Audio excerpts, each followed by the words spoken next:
Times Now has accessed input generated by the Multi-Agency Coordination Centre of the Government of India as of the 20th of March, and the inputs by the MAC are on the suspected Hizbul terrorist Liaquat Ali. Nikunj joining us with more details. Nikunj, we're just getting Nikunj through, but what we're getting to understand is that the intel input is unclear on Liaquat's status, though it still labels him as a terrorist, and it also highlights the fact that there was intelligence input that was shared with some of the states, especially Jammu and Kashmir, about Liaquat's travel. So it is a bit of a quandary for the Multi-Agency Coordination Centre set up by the Government of India, because on the one hand, the record still label this man who's been circled on your screen, Liaquat Ali, as a terrorist. But on the other, they have also information that there was data, there was intelligence input about his movements, about his travel that was shared with some of the states, especially Jammu and Kashmir.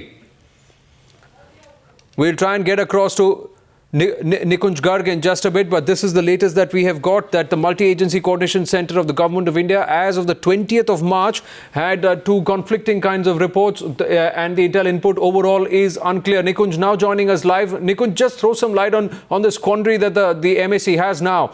Because on the one hand, they still believe he's been labelled a terrorist, but on the other, his travel details were shared with some of the states, especially Jammu and Kashmir.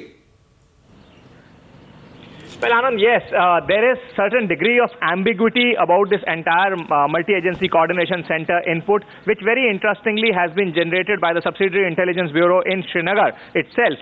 And after that, it has been shared with various agencies, starting from the Indian Army to the Intelligence Bureau, to various other law enforcement agencies, including the Jammu and Kashmir Police, on the next day, that is 21st. And that is also the day on which Delhi Police claims that they started moving on this entire operation, and on 22nd they arrested this individual.